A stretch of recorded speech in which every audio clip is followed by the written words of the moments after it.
I am one self, united with my Creator.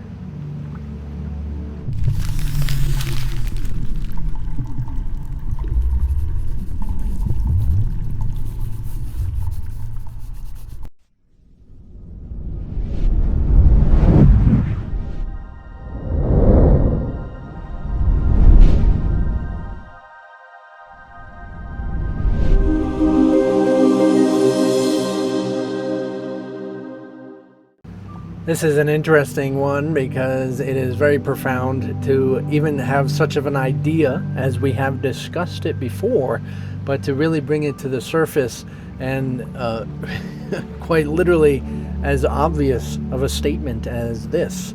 I am one self, united with my Creator, at one with every aspect of creation and limitless in power and in peace. Oh man, shoot. Oh, but let's only listen to what we can see and what we can feel and what makes perfect sense, right? Isn't that in the same category? Yeah, let's only listen to what makes perfect sense to us. And yet you're saying I'm one with my Creator. Now, it might not be obvious to you quite yet, and that's okay. And any time I wish, I could choose for it not to be obvious at any time. And I can get caught up in the world because I want to, right? I can be in the world because I want to.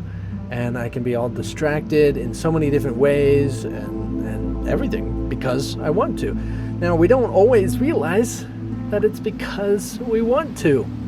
Now, this is the thing, is that let me only deal with what I can feel and what I can see, what I can experience myself, right? And what it is not talking about physical world, and it's not actually talking about any sort of arbitrary concept that you have of what God is, what the Creator is, or what anything like this, any sort of deity of any sort, even that sense of what is the dreamer, right? Even as I do this often when I'm talking about what is the dreamer, right?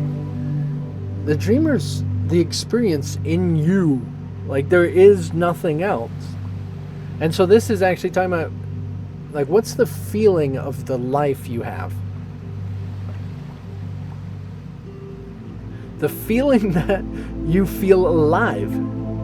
Like, you have a feeling that you're alive. Like, there's a sensation of living. And it's not like this. You can go in a sensory deprivation tank and your body won't feel anything. And yet you still feel the life that is in you. That's what this is talking about. That existence that is in you, aside from all the distractions of physical form and shapes and objects and thoughts and mind and experiences like this, in you, life is there. And that is, say, united with the Creator of all life. Now, it makes it seem like, oh, I'm like a stretched, I'm like a string united with the Creator somewhere way over there, and I'm coming out, I'm like a sunbeam. Whee! I'm shining the light over here, shining the light. As if I'm coming out of it.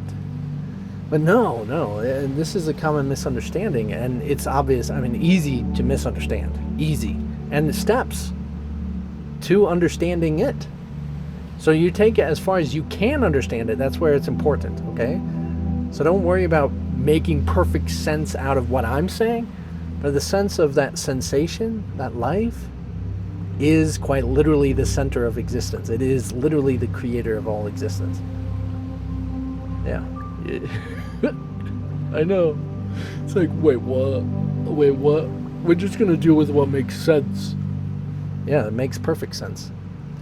As you might need some explaining and adjusting of your paradigm of what you believe is real, but you're misunderstanding how this world has come about. Like, we misunderstand that this world, like, we believe in time. There was a time before me, and and there will be a time after me, and there's every day that I am here, and every day I have to walk and talk and do these things and eat and adjust through time. Of course, I mean, this is a really, this makes sense, right? We can make sense out of time. We can make sense out of form, because it's not, say, shifting and changing. And yet, it is the thing that always shifts and changes. Like, we think, oh yeah, we can measure time. We can have a little tick, tick, tick, tick, tick, tick, tick, tick. And we think we like, this time last year, this time 23 years ago, this time 35 years ago, I was only, what is it, 8 months? I was 8 months old. No, you've never lived a time again. No, you've never lived a time again. There's never been a moment again. Never. Just because you measure it, it literally is changing constantly. It is always changing, no matter what. No matter anything you can measure in time and with time or time itself, it is a constant change. And yet there is something in you that has never changed. Sure, the body grows with time, right? Shapes with time. It goes through experiences, so your emotions change through time. And this and that, everything time, all this shifting and changing. Oh, my mind, I think differently than I used to. I go through different experiences than I used to. Oh, I had this education, now I'm different. But there's still that essence within you that never changes. And that's where we want to find out what all those make perfect sense, right? The only thing you actually feel continuously, the only thing that you actually experience continuously, is the only thing that is continuous forever. So it is identifying and recognizing, what is that thing that's continuous? And like, pick it up and put it down somewhere. Pick it up. No, you can't. It's not like that. Nope. It is what you are. It is what you are. So recognizing what you are, you recognize what is literally united with the creator of all existence. You're literally united with everything that is designed, created, developed with this essence. It is the same one essence. And if we get into like quantum physics and you hear them talking about, oh yeah, we can have particles. Apparently particles are in multiple locations at the same time. You know, this becomes obvious when you actually recognize the structure of the universe. Yes, I would love to be able to like adjust those paradigms so that we can actually recognize what's happening in reality. But it's like this battle going between, am I coming from in here out, or should I take information in?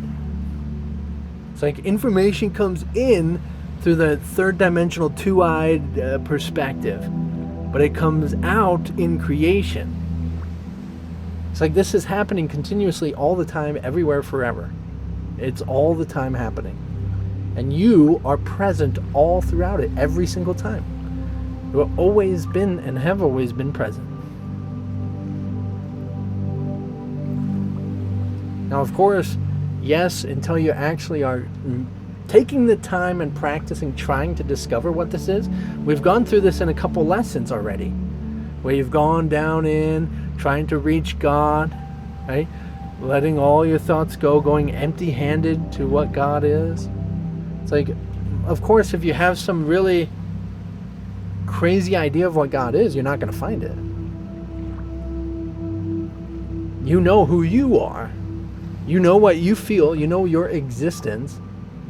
And that is where you will find God. God is right there. So in that presence and discovering what that is, being aware of that is, of course, half the battle, right? As this lesson has gone off on, yeah, you screw up all the time, you forget about this, we need some mind training, yeah, you suck. You're like all over the place, right? If you didn't remember, get reminded, you would never remember, right? And it's true. But once you recognize what is always there, this is what I'm teaching my meditations all the time. What is always there, what is always present. There's really nothing to say after that.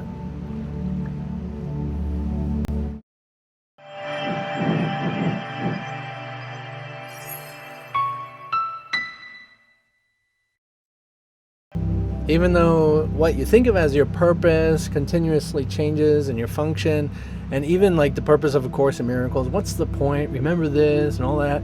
And as far as the whole structure of everything coming together and trying to figure it out, what's the purpose of the universe and everything. And it really is just whatever you are making it out to be.